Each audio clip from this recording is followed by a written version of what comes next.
Tension কিছু নাই, শোন আমি সাথে আছি তো, যাবো দেখবি সিচুয়েশন একদম নরমাল করে ফেলছি। কিছু বল। দেখ তানভীর, মেজাজ খুব খারাপ, কথা বলিস না।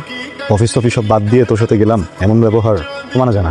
না মানতে পারলে চুপচাপ থাক। ছেলের চাচা ফোন করেছিল, নাফিসাকে ওদের খুব পছন্দ হয়েছে। আলহামদুলিল্লাহ ভাইজান। দেখছো আমাদের নাফিজারে পছন্দ করবি না, মানে আমাদের নাফিজারে পছন্দ না করে কোনো উপায় আছে? তা মামা আর কি বলিছে? আমাদের যদি আপত্তি না থাকে আগামী শুক্রবার ওরা আসবে, একবারে কাবিন করে মেয়েকে নিয়ে যাবে। কাবিন? বুঝলাম না, কিসের কাবিন? আরে আমার তো মনে হয় নাফিসার ছেলেই পছন্দ হয় না। নাফিজার পছন্দ হলেই কি আর না হলেই কি, এরকম সুন্দর ছেলে আর কোনে পাবো?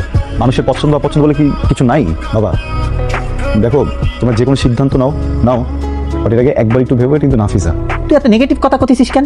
নেগেটিভ কথা বলতেছি বিকজ এটা তোমার অফিসের ফালতু ওষুধ মানুষকে গছায় দেয়া না। হ্যাঁ, এটা তোমার বোনের বিয়ের বিষয়, সারা জীবনের বিষয়। নাফিসা, মা কি হয়েছে? মামা এখন কথা বলবো না, পরে কথা বলি। আচ্ছা কি হয়েছে আমাকে বলবি তো? মামা এখন কথা বলতে ইচ্ছা করতেছে না, পরে কথা বলি প্লিজ। তোরা যে ছেলে দেখতে গেলি কেমন লাগলো? সত্য বলবো? সত্যিটাই তো বলবি। ছেলে চলে, কিন্তু আমার মনে হয় এখানে নাফিজার মতামতটাকে বেশি গুরুত্ব দেওয়া উচিত। হ্যাঁ, বিয়েটাও করবে, সংসারটাও করবে, আমাকে জিজ্ঞেস না করে আমার হাতে ওর কাছে যাও। আরেকটা বিষয়, কুপু আর ভাইয়া কিন্তু বেশি বাড়াবাড়ি করছে। ওরা যেভাবে ভাবে ওইভাবে ভাবলে কিন্তু জীবন চলে না। তো তুমি ওদের সাথে জোয়ারে গা ভাসিও না প্লিজ। কিরে কি হয়েছে তোর? কিছু হয় নাই। শোন, আমি কিন্তু তোর মা বা সুলতান ভাই না, আমাকে তুই বলতে পারিস। তুই কি ভাবছিস সব বলতে পারিস। আমি কিছু নিয়ে চিন্তা করতেছি না মামা। কেন, ছেলে পছন্দ হয়নি? বলছি তো মামা। মামা আর কেউ না বুঝুক, তুমি তো বুঝবা না। কিন্তু সবকিছু মিলিয়ে তো পাবি না মা। আমি কি তোমাদের কাছে এতই বোঝা মামা যে আমাকে বিদায় করতে পারলেই তোমরা বাঁচো? আরে না, তুই এমন ভাবছিস কেন? সেরকমই তো মনে হচ্ছে। শোন, ছেলেটার আচরণ খুবই সহজ সরল, আর ছেলেটা খুবই ভালো। তুমিও বলতেছো এই কথা, আমি তোমার কাছে এটা আশা করিনি মামা। কারণে দেরি করতেছে, সময় গেলে কিন্তু সাধন হবে না বলে দিলাম। তুই আজকে এত তাড়াতাড়ি চলে আসলি? আলি লিভ নিলাম। এই বাসার ভিতরে কিছু বলো তো, কেমন যেন আবহাওয়া পরিবর্তন। তুই একটু শক্ত হলি পারে, নাফিজা এরকম করতে পারতো না। আমাকে বলতেছো? হ্যাঁ তোরে বলতেছি। কি করলাম? তুই তো একটু নাফিজারে বুঝতে পারতি নাকি? এটা অশিক্ষিত মতো কথা বলে ফেললাম। পেশাদের বিষয় আমি কি বুঝাবো? সুলতান থামতো। আসমা, মেয়ের মতের বিরুদ্ধে যাওয়া যাবে না, কিন্তু নাফিসা যা ভাবছে এটা কিন্তু ঠিক না। ছেলেটা ভালো, নাফিসাকে বোঝাতে। বাবা বিষয়টা কিন্তু ভালো খারাপের না। একটা মেয়ে তার সারাটা জীবন যে মানুষের সাথে কাটাবে, সংসার করবে, সেখানে সন্তান হবে, সেখানেই বুড়ি হবে, সেখানেই মারা যাবে। একটাবার ভাবো, কিন্তু আবেগ জড়িত, তাই না? মন জড়িত। দেখিছো মামা, তোমার ছেলে কি সব উল্টোপাল্টা কথা বলতিছে। নাফিসা তোমার মেয়ে না? তোমার বোন, তোমার ভাগ্নি, আর আমার ফুফাতো বোন। আমরা কেউ তো খারাপ চাবো না, তাই না? ভালো চাইতে গিয়ে তো চাপাই দিতে পারি না। এই জিনিসটা কেন বুঝতেছো না? ভাইরে এত সময় আমার হাতে নেই, 6 দিন হলো ঢাকায় আসিছি। আরে ভাই, তুমি এত অস্থির হয়ে যাচ্ছ কেন সবকিছুতে? 6 দিন তুমি ঢাকায় অস্থিরতা নিতে পারছো না, তোমার বোন ওখানে বছরের পর বছর থাকবে। যদি কোনো উল্টাপাল্টা কিছু হয়, সারা জীবনের কষ্ট এটাকে সামাল দিবে। তুই বুঝতে পারতেছিস না, এমন ভালো ছেলে যদি হাত ছাড়া হয়ে যায় তাহলে ছেলে পাবো কোনখানে? এটা একদম ঠিক কথা বলছো। তোমার মেয়ে তো গাঙের জলে ভেসে আসছে, এমন ছেলে হাতছাড়া করতে হবে বাবা। এবং আমি আসলে এত কথা বুঝতেছি না, আমার এত কথা ভালো লাগতেছে না। আবা, নাফিজা তোমাকে অনেক বিশ্বাস করে, তোমার উপরে ভরসা করে।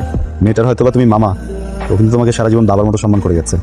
এখন ওর ব্যাপারে কি সিদ্ধান্ত নিবা একদমই তোমাদের ব্যক্তিগত ব্যাপার, ভুল কিছু করে ফেলো না। তোমরা কারা? তোমরা কি আমার আপন মানুষ? না আমরা তোমার আপন না, আমরা তোমার পর। মা, মা তুমি তো একটু বুঝো না। তোমার কি একটু চিন্তা হয় না আমার জন্য? এরকম করতেছো কেন তোমরা? তাই কি করতেছি? ওর সাথে একটু দেখা করলে কি হয়? আমি দেখা করতে যাবো কেন?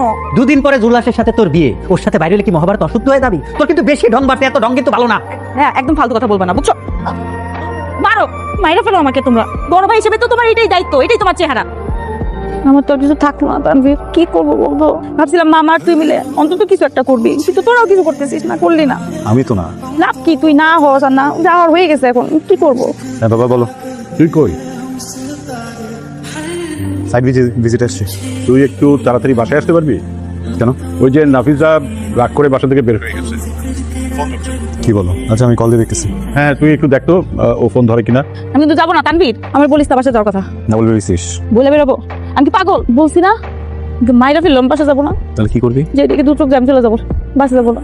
আচ্ছা শোন, কিছু কথা বলি, বোঝার চেষ্টা কর। জ্ঞান দিবি না প্লিজ। হ্যাঁ, এখন জ্ঞান শুনতে ইচ্ছা করতেছে না। নাফিজা, যে চুনকালি বাকিছে তোমার মায়ে, এরপর তো মাইসের সামনে মুখ দেখাতে পারবা না। এই সুলতান, চুপ করে এখানে বয়। আমি তানভীরকে ফোন দিচ্ছি। ও ভাইজান, তাকে কি করবা? বললাম তো, আমি তানভীরকে ফোন দিয়েছি, ও আসুক। তোমাকে বুঝ তোমরাই বোঝো গা, আমার কথা শুনে লাভ কি? আরে কান্নাকাটি করতেছো কেন? দেখতেছি আমি, রাখো। কি করবি? এই কি বলেছিলে? এই কি করতেছো? ছাড়ো। ওই তুই কি আমাকে মাইরা ফেলাবি নাকি? হ্যাঁ, ফুপু কি শুরু করছো তোমরা? আমরা শুরু করিনি, শুরু তো ও করেছে। ও কিছু শুরু করেনি। দেখো এই পরিমাণ অত্যাচার করছো, মেয়েটা বাড়ি ছেড়ে চলে যাচ্ছিল, ওদের বাড়িতেই ফিরবে না। আমাকে ভরসা করে ওখানে আসছে, কেউ কোনো সিন ক্রিয়েট করবে না। আমরা কি কেউ ওর খারাপ চাই? কি চাওরে দেখা যায়, আমরা অন্ধ না। বাবা হোয়াট ইজ দিস? কি বলো তোমার? ও তোমাকে আপন বাবার মতো মনে করে। সেদিন তোমাকে বুঝিয়ে বললাম সবকিছু। ফুপা যদি বেঁচে থাকতেন উনি দিতেন ওকে ঠেলে। হ্যাঁ, কেন করতেছো এসব? দেখো একটা ব্যাপার ভুলে যাচ্ছ, বিয়ে সারা জীবনের বিষয়। ঠিক নাফিসার বিয়েটা নিয়ে খুব ভাবছি। মেয়েটা যদি এখানে বিয়ে হয় সারাটা জীবন কষ্ট পাবে, অনেক কষ্ট। তাই আমি ভাবছি নাফিসাকে কোথাও বিয়ে দিব না। নাফিসাকে আমাদের কাছে রেখে দেবো। তোর সাথে নাফিসা বিয়ে দিতে চাই। তুই আমার রিকোয়েস্টটা রাখবি? কি বলতেছো? আমি বাবা, তুমি কি আসলে সিরিয়াস? তুই বিয়েটা করবি?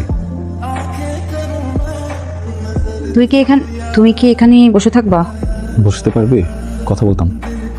বলো। আমি না তোর চোখের দিকে তাকাতে পারছি না, লজ্জা হচ্ছে। আমারও। একটা সত্য কথা বলবো? বলো।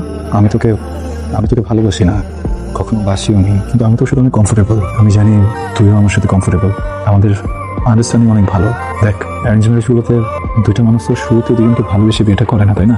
বিয়ের করে দরকার হয় কি আন্ডারস্ট্যান্ডিং কিনা? তো আমাদের আছেই। আমি খুব সুন্দর করে আমাদের সংসারটা গোছাবো, আস্তে ধীরে তোকে ভালোবাসবো। তুই চেষ্টা করবি তো?